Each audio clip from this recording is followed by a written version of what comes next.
Assertion reasoning type সবচেয়ে উপযুক্ত বিকল্পটি চিহ্নিত করো। প্রশ্ন 1, বিবৃতি এ, ভারতীয় সংবিধানের একটি অন্যতম বৈশিষ্ট্য হল সংবিধানের প্রাধান্য। যুক্তি আর, রাষ্ট্রের সর্বোচ্চ আইন হল সংবিধান। সংবিধান বিরোধী কোনো আইন, আদেশ বা নির্দেশ জারি হলে সুপ্রিম কোর্টের তা বাতিল করার ক্ষমতা রয়েছে। এ এবং আর দুটোই সত্য এবং আর হল এর যথার্থ ব্যাখ্যা। 2, বিবৃতি এ, ভারতীয় সংবিধানের একটি গুরুত্বপূর্ণ বৈশিষ্ট্য হল স্বাধীন ও নিরপেক্ষ বিচার বিভাগের উপস্থিতি। যুক্তি আর, বিচার বিভাগের রায় নিয়ে কোনো প্রশ্ন পার্লামেন্টে বা অন্য কোথাও তোলা যায় না। বিচারপতিদের গুরুতর কারণ ছাড়া পদচ্যুত করা যায় না। এ এবং আর দুটোই সত্য এবং আর হল এর যথার্থ ব্যাখ্যা। True and false type. প্রশ্ন 1, বিবৃতি 1, বর্তমানে ভারতের সংবিধান 106 বার সংশোধিত হয়েছে। 2, বর্তমানে ভারতের সংবিধান 103 বার সংশোধিত হয়েছে। 3, সংবিধানের তৃতীয় অংশে মৌলিক অধিকার লিপিবদ্ধ হয়েছে। 4, সংবিধানের চতুর্থ অংশে মৌলিক অধিকার লিপিবদ্ধ হয়েছে। উত্তর 1, 4 সত্য, 2, 3 মিথ্যা। প্রশ্ন 2, বিবৃতি 1, ভারতীয় সংবিধান কার্যকর হয় 26শে নভেম্বর 1949। 2, ভারতীয় সংবিধান কার্যকর হয় 26শে জানুয়ারি 1950। বিবৃতি 3, ভারতীয় সংবিধানে এক নাগরিকত্ব স্বীকৃত হয়েছে। বিবৃতি 4, ভারতীয় সংবিধানে দ্বি-নাগরিকত্ব স্বীকৃত হয়েছে। উত্তর 2, 3 সত্য, 1, 4 মিথ্যা।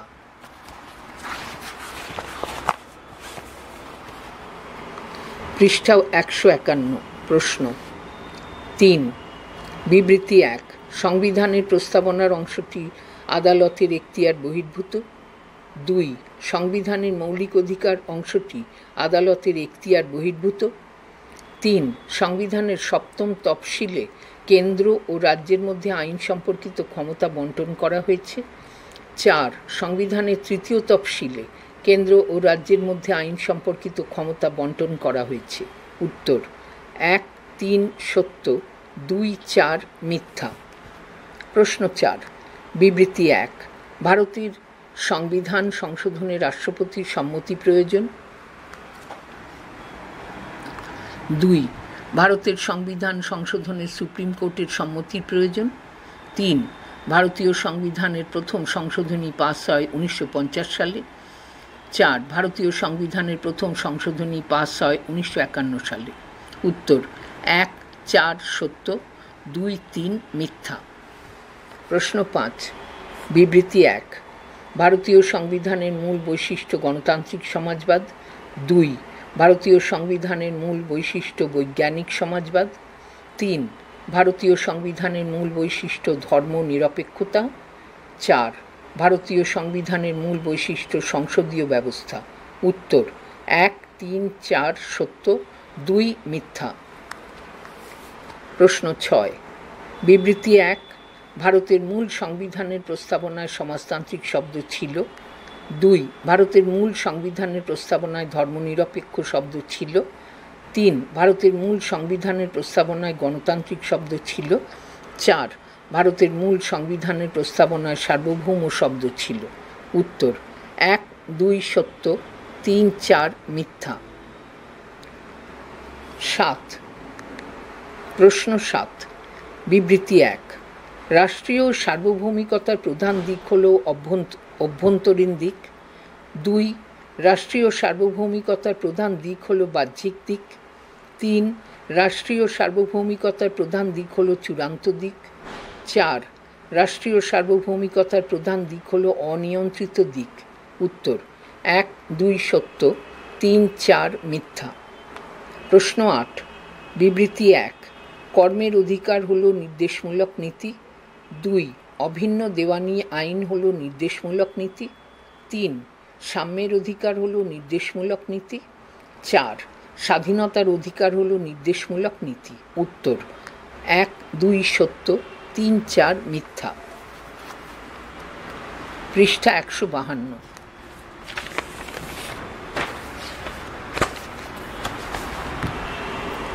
প্রশ্ন ৯। বিবৃতি ১। ভারতীয় সংবিধানে সমগ্র দেশের ঐক্যের প্রতীক হিসেবে কাজ করে মৌলিক অধিকার। ২। ভারতীয় সংবিধানে সমগ্র দেশের ঐক্যের প্রতীক হিসেবে কাজ করে মৌলিক কর্তব্য। ৩। ভারতীয় সংবিধানে সমগ্র দেশের ঐক্যের প্রতীক হিসেবে কাজ করে এক নাগরিকত্ব। বিবৃতি ৪। ভারতীয় সংবিধানে সমগ্র দেশের ঐক্যের প্রতীক হিসেবে কাজ করে সর্বভারতীয় কৃত্যক। উত্তর ১, ২ মিথ্যা, ৩, ৪ সত্য। প্রশ্ন ১০। বিবৃতি ১। ভারতীয় সংবিধানটি আকৃতিতে বিশ্বের মধ্যে সর্ববৃহৎ লিখিত সংবিধান। ২। ভারতীয় সংবিধান সংশোধন পদ্ধতি রাজনৈতিক ব্যবস্থার সাথে সঙ্গতিপূর্ণ। ৩। ভারতীয় সংবিধানের মধ্যে নাগরিকদের আর্থসামাজিক সমতা প্রতিষ্ঠিত হয়েছে। ৪। ভারতীয় সংবিধানে যুক্তরাষ্ট্রীয় কাঠামো প্রতিফলিত হয়েছে। উত্তর ১, ২, ৪ সত্য, ৩ মিথ্যা। প্রশ্ন ১১। বিবৃতি ১। ভারতীয় সংবিধানের প্রস্তাবনা মূল সংবিধানের মধ্যে অন্তর্ভুক্ত। ২। ভারতীয় সংবিধানের প্রস্তাবনায় ভারতকে সার্বভৌম দেশ হিসেবে গণ্য করেছে। ৩। ভারতীয় সংবিধানের প্রস্তাবনায় ভারতকে সমাজতান্ত্রিক দেশ হিসেবে ঘোষণা করা হয়েছে। ৪। ভারতীয় সংবিধানের প্রস্তাবনায় রাষ্ট্রীয় আদর্শ হিসেবে ধর্মনিরপেক্ষতাকে মেনে নেওয়া হয়েছে। উত্তর ১ মিথ্যা, ২, ৩, ৪ সত্য। প্রশ্ন ১২। বিবৃতি ১। ভারতীয় সংবিধান আকৃতিতে অতি ক্ষুদ্র সংবিধান। ২। ভারতীয় সংবিধানে সুপরিবর্তনীয়তা এবং দুষ্পরিবর্তনীয়তার এক সমন্বয় ঘটেছে। ৩। যুক্তরাষ্ট্রীয় কাঠামোতে থেকেও রাজ্যগুলিকে সংবিধান সংশোধনের প্রস্তাব উত্থাপনের ক্ষমতা দেওয়া হয়নি। ৪। ভারতীয় সংবিধানে রাজনৈতিক সাম্য প্রতিষ্ঠিত হলেও আর্থসামাজিক সমতা প্রতিষ্ঠিত হয়নি। উত্তর ১ মিথ্যা, ২, ৩, ৪ সত্য। ১৩। বিবৃতি ১। ভারতীয় সংবিধানে ৩ ধরনের জরুরি অবস্থা সংক্রান্ত বিধি ব্যবস্থা গ্রহণ করা হয়েছে।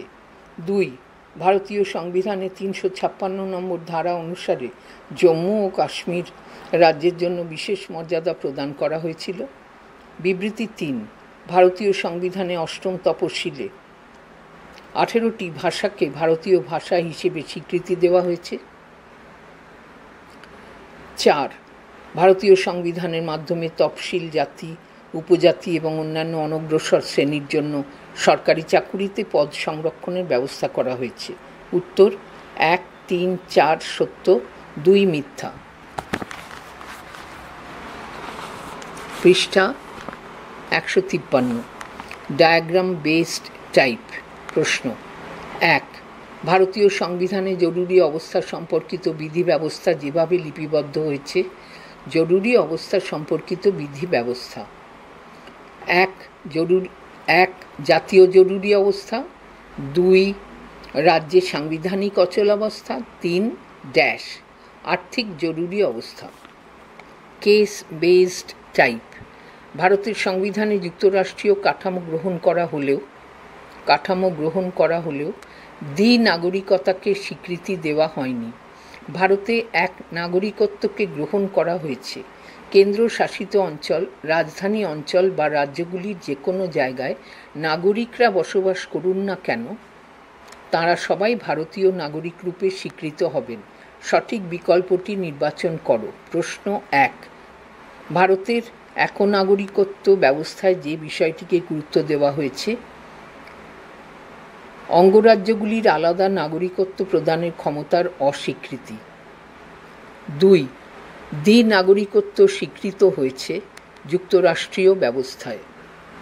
পৃষ্ঠা ১৫৪।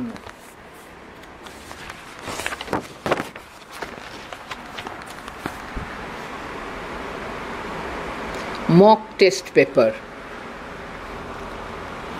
প্রশ্ন ১। প্রতিটি প্রশ্নের মান ১, পূর্ণমান ৪০। ১। পলিটিক্স গ্রন্থের রচয়িতা কে? অ্যারিস্টটল। ২। একজন ব্যক্তি একই সঙ্গে সদস্য হতে পারেন একাধিক সংগঠনের। ৩। সাধারণভাবে নাগরিক বলতে কোথাকার অধিবাসীকে বোঝায়? রাষ্ট্রের। 4. মার্কিন যুক্তরাষ্ট্রের সংবিধান কিরূপ সংবিধান? দুষ্পরিবর্তনীয়। 5. ব্রিটেনে মহাসনদ রচিত হয় 1215 সালে। 6. গণপরিষদের খসড়া কমিটির সভাপতি ছিলেন বাবা সাহেব আম্বেদকর। 7. গণপরিষদের প্রথম অধিবেশন বসে মুম্বাইয়ে। 8. বর্তমানে ভারতের সংবিধানে কটি তালিকা আছে? 12টি। 9. ভারতীয় সংবিধানে নাগরিকদের জন্য কটি মৌলিক কর্তব্য সংযুক্ত হয়েছে? 11টি। 10. মৌলিক অধিকারগুলি সংযোজিত হয়েছে সংবিধানের কোন অংশে? তৃতীয় অংশে। 11. ভারতের মূল সংবিধানের সর্বশেষ ধারাটি কত নম্বর? 395। 12. অ্যারিস্টটলকে প্রথম রাজনীতি বিজ্ঞানী বলে চিহ্নিত করেছিলেন ম্যাক্সি। 13. মার্ক্সবাদীরা রাষ্ট্রকে ড্যাশ বলে অভিহিত করেছেন? শ্রেণী শাসনের যন্ত্র। 14.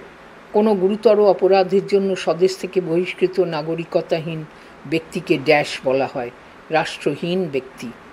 15. কোনো সংবিধানের প্রকৃত স্বরূপ জানতে হলে তার ড্যাশ বিচার বিশ্লেষণ একান্ত প্রয়োজন? সামগ্রিক। 16. গণপরিষদের সাধারণের জন্য ড্যাশ আসন ছিল? 292টি। 17.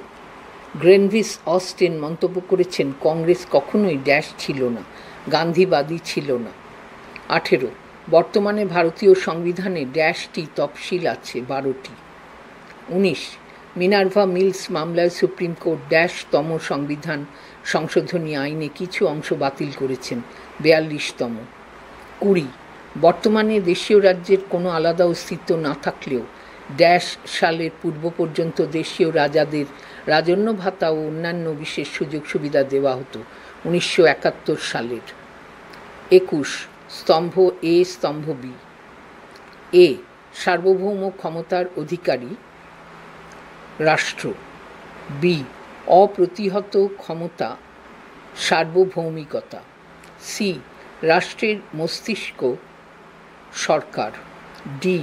ভোটাধিকার প্রয়োগ করে জনসমষ্টি। প্রশ্ন 22। স্তম্ভ এ। এ. ভারত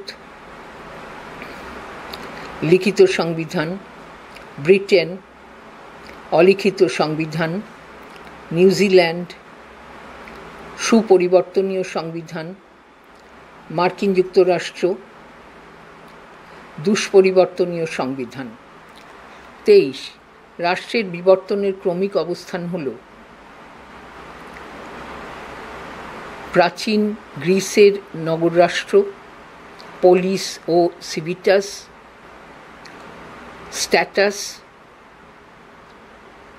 ভূখণ্ড কেন্দ্রিক জাতীয় সার্বভৌম রাষ্ট্র। 24. ভারতের নাগরিকতা অর্জনের ক্রমিক অবস্থান হল জন্মসূত্রে ও রক্ত সম্পর্ক সূত্রে নাগরিকতা, রেজিস্ট্রিকরণ সূত্রে নাগরিকতা, দেশীয়করণ সূত্রে নাগরিকতা, ভারত ভুক্তির সূত্রে নাগরিকতা। পৃষ্ঠা 155। 25। 1.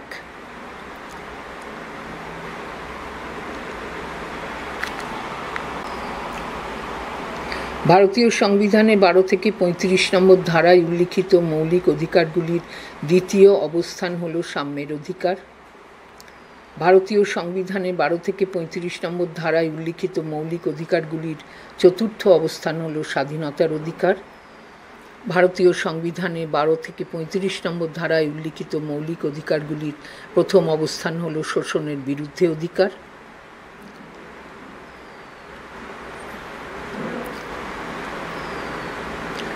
ভারতীয় সংবিধানে 12 থেকে 35 নম্বর ধারায় উল্লিখিত মৌলিক অধিকারগুলির তৃতীয় অবস্থান হল ধর্মীয় স্বাধীনতার অধিকার।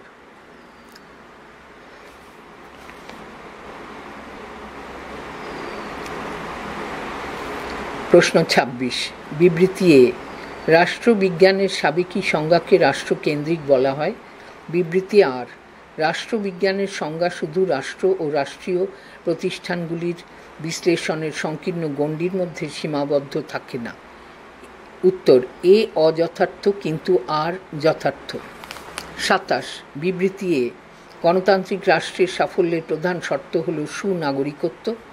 যুক্তি আর, সুনাগরিক নিজের কল্যাণের সঙ্গে বৃহত্তর সমাজের কল্যাণের কথা ভাবেন।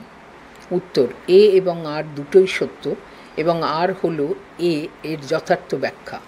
28, বিবৃতি এ, লিখিত সংবিধান অনেক বেশি স্পষ্ট, নির্দিষ্ট ও বোধগম্য। যুক্তি আর, লিখিত সংবিধানের সাংবিধানিক নিয়মকানুন ও সংবিধানের প্রতিটি অনুচ্ছেদ বা ধারা লিখিত আকারে লিপিবদ্ধ থাকে। উত্তর, এ এবং আর দুটোই সত্য এবং আর হল এ এর যথার্থ ব্যাখ্যা। 29, বিবৃতি এ, সংবিধানের একটি অন্যতম কাজ হল সরকারের ক্ষমতাকে কিছু বিশেষ ক্ষেত্রে সীমিত করে রাখা। যুক্তি আর, সংবিধান যেসব মৌলিক অধিকার নাগরিকদের দিয়েছে সেখানে কোনোভাবেই সরকার হস্তক্ষেপ করতে পারবে না। এই অধিকারগুলিকে কোনোভাবেই সরকার অমান্য করতে পারবে না। উত্তর, এ এবং আর দুটোই সত্য এবং আর হল এ এর যথার্থ ব্যাখ্যা। 30, বিবৃতি এ, ভারতীয় সংবিধানের একটি গুরুত্বপূর্ণ বৈশিষ্ট্য হল স্বাধীন ও নিরপেক্ষ বিচার বিভাগের উপস্থিতি। যুক্তি আর, বিচার বিভাগের রায় নিয়ে কোনো প্রশ্ন পার্লামেন্টে বা অন্য কোথাও তোলা যায় না। বিচারপতিদের গুরুতর কারণ ছাড়া পদচ্যুত করা যায় না। উত্তর, এ এবং আর দুটোই সত্য এবং আর হল এ এর যথার্থ ব্যাখ্যা। 31, বিবৃতি 1, অ্যারিস্টটল বলেছেন রাষ্ট্রবিজ্ঞান হল শ্রেষ্ঠ বিজ্ঞান। বিবৃতি 2, গার্নার বলেছেন রাষ্ট্রবিজ্ঞান একটি প্রগতিশীল বিজ্ঞান। বিবৃতি 3, বার্জেস বলেছেন রাষ্ট্রবিজ্ঞান হল স্বাধীনতা ও সার্বভৌমিকতার বিজ্ঞান। বিবৃতি 4, অধ্যাপক গেটেল বলেছেন রাষ্ট্রকে নিয়েই রাষ্ট্রবিজ্ঞানের শুরু ও সমাপ্তি। উত্তর, 1, 2, 3, 4 মিথ্যা। 32, বিবৃতি 1, রাষ্ট্রের প্রধান বৈশিষ্ট্য হল জনসমষ্টি। 2, রাষ্ট্রের প্রধান বৈশিষ্ট্য হল অন্যান্য রাষ্ট্রের স্বীকৃতি। 3, রাষ্ট্রের প্রধান বৈশিষ্ট্য হল নির্দিষ্ট ভূখণ্ড। 4, রাষ্ট্রের প্রধান বৈশিষ্ট্য হল সার্বভৌমিকতা। উত্তর, 1, 3, 4 সত্য, 2 মিথ্যা। 33, বিবৃতি 1, একজন বিদেশি অস্থায়ীভাবে কিছুকালের জন্য কোনো রাষ্ট্রে বসবাস করে।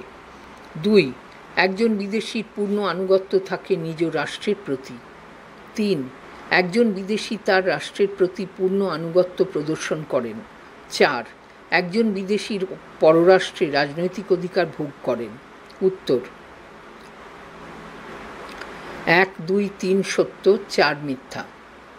34, বিবৃতি 1, কোনো মহিলা বিদেশিকে বিবাহ করে স্বামীর দেশে নাগরিকত্ব অর্জন। 2, কোনো ব্যক্তি স্বেচ্ছায় নিজ দেশের নাগরিকত্ব ত্যাগ করলে। 3, কোনো শিশু নিজ মাতৃভূমিতে জন্মগ্রহণ করলে নাগরিকত্ব বিলোপ ঘটে। 4, বিদেশে স্থায়ীভাবে সম্পত্তি ক্রয় করলে নাগরিকত্ব বিলোপ ঘটে। উত্তর, 1, 2, 4 সত্য, 3 মিথ্যা। পৃষ্ঠা 156।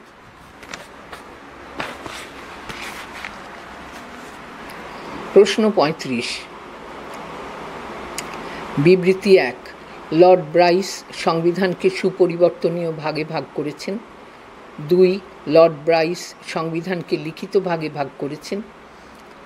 3, লর্ড ব্রাইস সংবিধানকে দুষ্পরিবর্তনীয় ভাগে ভাগ করেছেন। 4, লর্ড ব্রাইস সংবিধানকে অলিখিত ভাগে ভাগ করেছেন। উত্তর, 1, 3 সত্য, 2, 4 মিথ্যা। 36, বিবৃতি 1, ভারতীয়দের রাজনৈতিক ভাগ্য ব্রিটিশরাই নির্ধারণ করবে। 2, ভারতীয়দের রাজনৈতিক ভাগ্য ভারতীয়রাই নির্ধারণ করবে। বিবৃতি 3, ক্রিপস প্রস্তাব কংগ্রেস মেনে নেয়। 4, ক্যাবিনেট মিশন ভারতের সংবিধান রচনার জন্য একটি গণপরিষদ বা সংবিধান সভা গঠনের প্রস্তাব অনুমোদন করে। উত্তর, 2, 4 সত্য, 1, 3 মিথ্যা। 37, বিবৃতি 1, বর্তমানে ভারতের সংবিধান 106 বার সংশোধিত হয়েছে। 2. বর্তমানে ভারতের সংবিধান 103 বার সংশোধিত হয়েছে। 3. সংবিধানের তৃতীয় অংশে মৌলিক অধিকার লিপিবদ্ধ আছে। 4. সংবিধানের চতুর্থ অংশে মৌলিক অধিকার লিপিবদ্ধ আছে। উত্তর: 1, 4 সত্য, 2, 3 মিথ্যা। 38. নাগরিকতা অর্জনের পরিধি যেভাবে বিস্তৃত হয়েছে। নাগরিকতা অর্জনের পরিধি: 1. রক্তের সম্পর্ক সূত্রে নাগরিকতা। 2. জন্মস্থান সম্পর্ক সূত্রে নাগরিকতা। 3. অনুমোদন সূত্রে নাগরিকতা। ভারতের সংবিধান বিভিন্ন দেশের সংবিধান থেকে প্রয়োজনীয় উপাদান সংগ্রহ করেছে। সংবিধান বিশেষজ্ঞদের মতে ব্রিটিশ ভারতের 1935 খ্রিস্টাব্দের ভারত শাসন আইনের বহু বৈশিষ্ট্য স্বাধীন ভারতের সংবিধানে অন্তর্ভুক্ত হয়েছে। সংবিধান বিশেষজ্ঞ সুভাষ কাশ্যপের মতে সংবিধানের শতকরা প্রায় 75 যথাযথ সংযোজন ও সংশোধন সহ 1935 খ্রিস্টাব্দের ভারত শাসন আইনের পুনরুল্লেখ মাত্র। সঠিক বিকল্পটি নির্বাচন করো। আয়ারল্যান্ডের সংবিধান। 40. স্বাধীন ভারতের সংবিধানের 39. ভারতের সংবিধান পৃথিবীর যেসব দেশের সাংবিধানিক বৈশিষ্ট্যগুলিকে গ্রহণ করেছে তার মধ্যে সর্বাপেক্ষা উল্লেখযোগ্য হল আয়ারল্যান্ডের সংবিধান। 40. স্বাধীন ভারতের সংবিধানের ওপর কোন ভারত শাসন আইনের প্রভাব রয়েছে?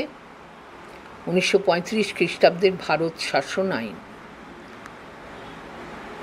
এরপরে একটি OMR শিট রয়েছে, বইটি পাঠ করা শেষ হলো।